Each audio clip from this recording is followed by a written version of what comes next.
It was just before Christmas in the year of 2000, when the City of London would wake up to one of the most horrific, grim and gruesome discoveries ever made, on the edge of the River Thames. And surprisingly, it didn't take long for the Metropolitan Police to identify the victim.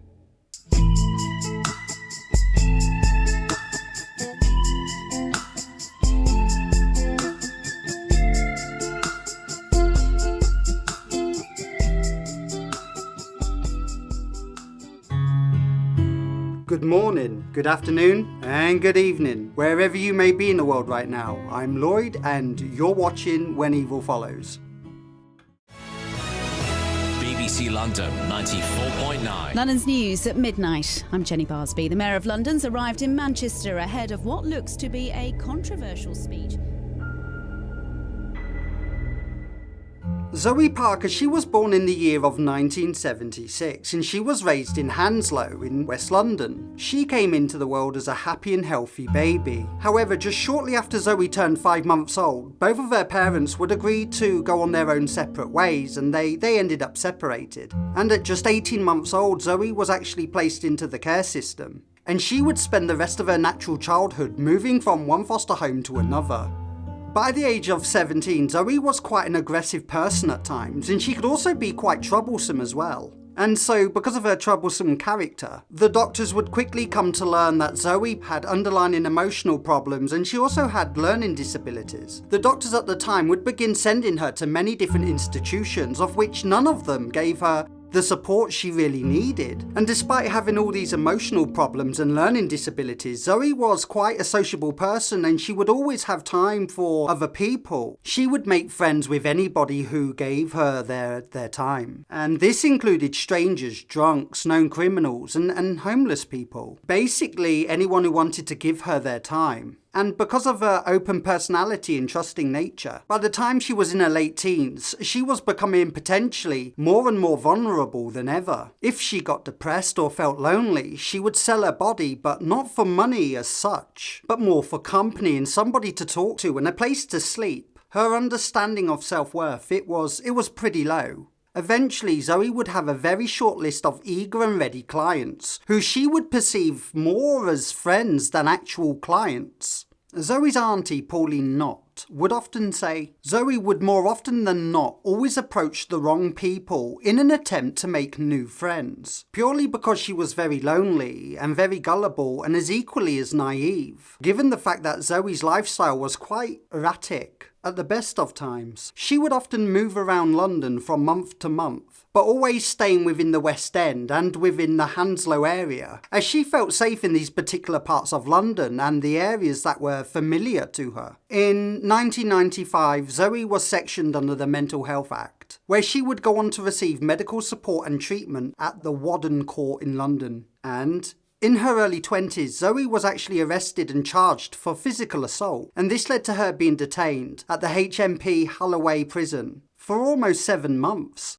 And while spending time in prison, it was believed that ZOE had very little contact with any of her friends or any of her family members. And so, feeling alone upon her release from prison, once again ZOE took to the streets and began drifting. And that's when she disappeared. And worse still, because she didn't really have anybody close to miss her, she was never reported or listed as missing.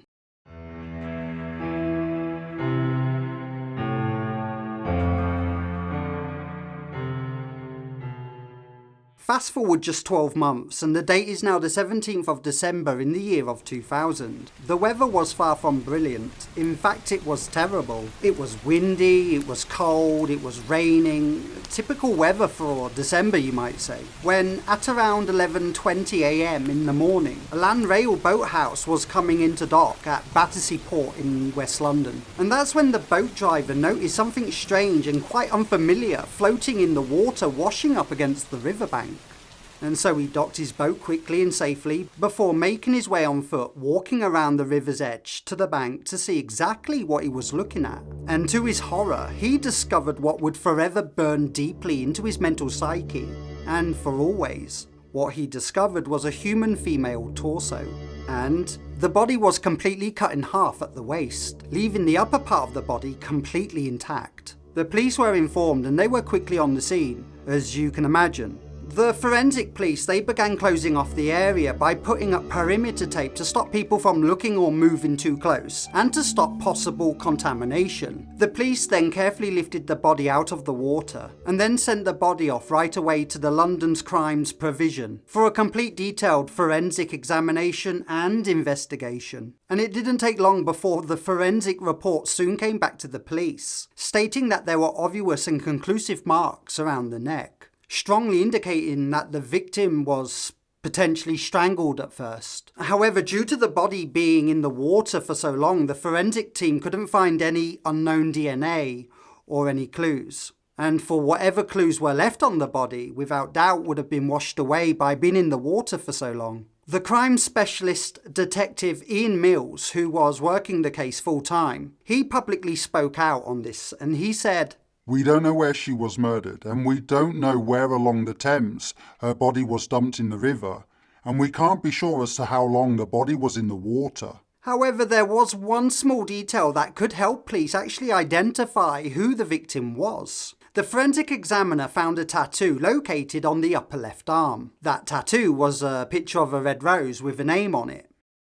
Zoe. The London police, they published these details of this tattoo in all the newspapers and on the local TV news, along with a description of the victim they were hoping to identify.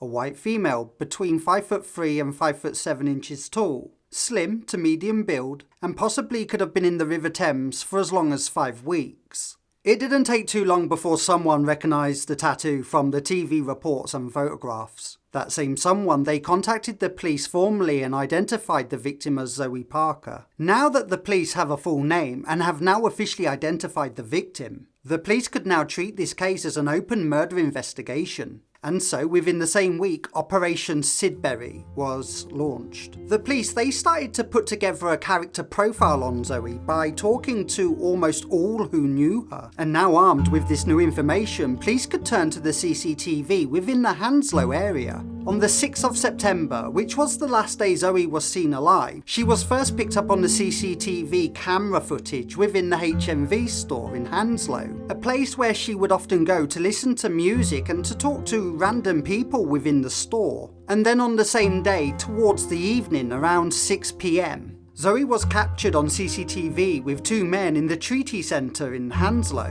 One of the men was around 5'11", white, slim build with short dark hair, and he was wearing a white casual jacket with dark trousers and white trainers. The other guy was around the same height, white with a stocky build, short dark hair, and he was wearing a dark jacket with dark jeans and shoes. However, despite the CCTV footage, the identity of both men still remain a mystery, and yet both men haven't come forward to give their version of accounts from that night captured on the CCTV footage. In fact, the police were struggling to make any sense of this case, with still so many questions and nowhere near enough answers. The police would once again turn their attention to the public media and TV in hopes that somebody somewhere knows something. However, nothing came to light. And so in 2002, a live appeal was launched on the UK's BBC Crime Watch.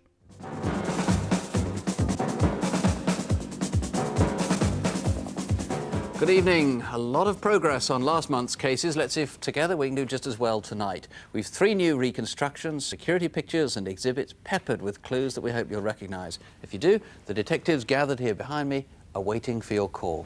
This live appeal was aired at 9 o'clock in the evening, as the police concluded Zoe's body must have been in the river for at least 3 to 4 weeks, and that Zoe's murderer could have dumped her body within the river anywhere between Teddington and the Thames estuary. The police also went on to mention that they didn't know where the other half of Zoe's body was, and that the lower part of her body could have been dumped in the river as well, and that the strength of the underwater current makes it next to almost impossible to search for the body below the tidal waterline. However, the Crime Watch programme did stir the public's interest with an accurate and detailed reconstruction exposing Zoe Parker's last known movements and locations on the night she went missing. along with original CCTV footage of these two unknown men that were with Zoe on the night she disappeared. Obviously, the police were asking for these two men to come and step forward so they can be eliminated from this murder investigation, and that if anybody should recognise who these two suspicious characters are, to please get in touch either by phoning Crime Stoppers or by ringing the police anonymously, whilst at the same time reminding the general public to be understanding and mindful towards the victim's family, and that if any reports were made, they would be treated in the strictest of confidentiality. Over the next 2 following weeks or so, the police would receive over 150 different reports on this murder case from many members of the general public, all claiming that they know who the suspicious and non-compliant suspects could be. And after following up on all of these informative claims, eventually 5 men were arrested on suspicion of murdering Zoe Parker. However, after many long and lengthy investigations, one by one each suspect was released from police custody. 2 of the men that were being questioned by detectives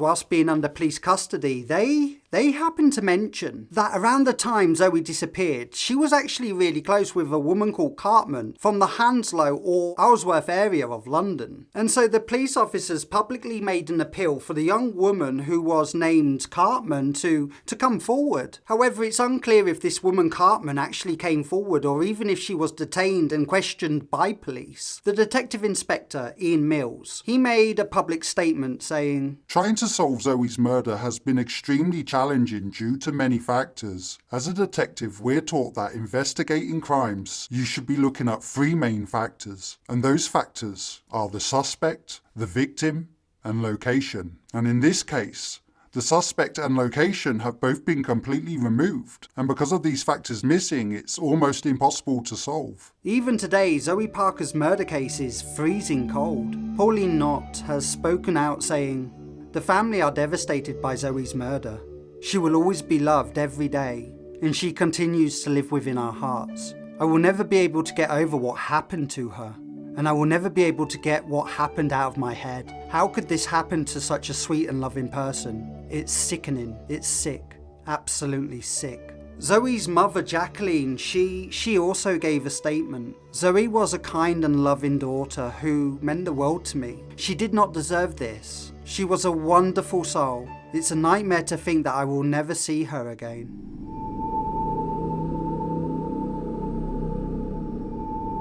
To this very day, police still haven't released any further information on this murder case. Maybe they don't have anything to go on, and that they simply don't know what else they can do. The only thing we do know is that Zoe's lower body was never discovered within the last 2 decades, and that her evil murderer is somewhere out there, living a double life. Even now in 2023, all these years later, the killer remains out there walking the streets. Who knows, maybe the killer could even be watching this video.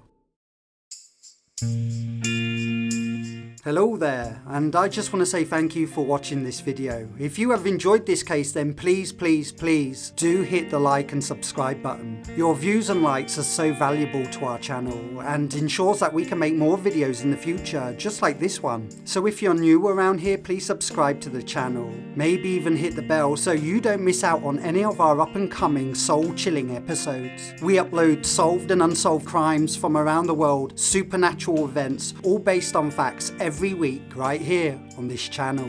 So do you think the police will ever solve this horrific and tragic murder? Do you think those 2 men captured on CCTV footage were Zoe's killers? Let me know in the comments below. I love reading all of your thoughts and opinions. And as always, look after yourself, and I'll see you next time when evil follows. Bye.